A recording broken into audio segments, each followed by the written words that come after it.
kids should know from the very early age that will help shape their personality. You know, there are lots of things we learn about Allah Azza wa Jal. We learn that Allah Azza wa Jal has many names and many attributes, and Allah does many, many things. But of those, certain things even a child needs to know about Allah. And some things it's too early for a child to know at a certain age. I'll give you an example of what is too early for a child to know. You see, in the Quran, Allah Azza wa Jal describes that He destroyed, I mentioned this in yesterday's session, He destroyed the nation of Nuh. He destroyed the nation of Lut. He destroyed the nation of Salih. He destroyed the nation of Shu'aib. All of these are mentioned in the Quran, that Allah Azza wa Jal is Azizun, He's Dhuntiqam, that He can punish, that He is, Dhul Quwwatil Mateen, He's mighty, and He avenges His messengers, and He punishes those who do wrong. And this is something that Allah Azza wa Jal has made clear in the Quran. Now, for children, sometimes we say maybe we should teach our children stories of the prophets, right? But here's a small issue with that. If the first thing a child learns about Allah Azza wa Jal is that Allah flooded this nation, and He gave this nation an earthquake, and this nation got destroyed by the fire from the sky, and this nation got wind, and these people died, in their mind, they associate prophets, and they associate Allah Azza wa Jal with destruction and punishment. A child is not smart enough to understand the difference. So a child is going to hear the story of Nuh, and he's going to say, oh, which one is that? Is that the flood one?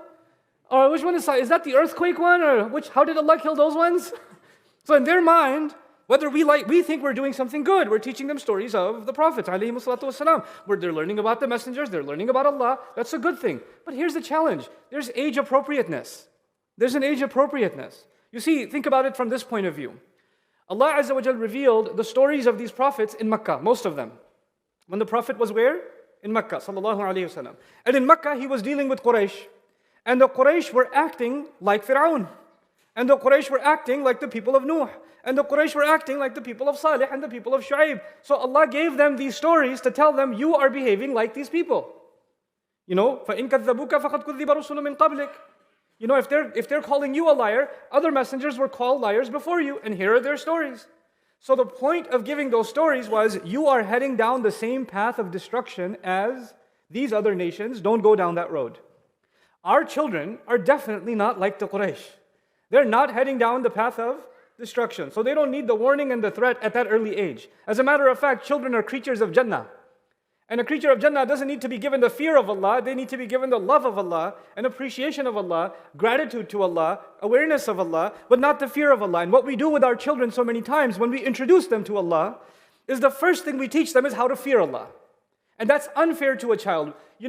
Allah decides how long somebody's life is. When you go to the graveyard, sometimes you find a grave, it says, born this year, right? So born 1903 to 1957, or 1986 to 2013, or whatever else. And sometimes you find born 2018, died 2019.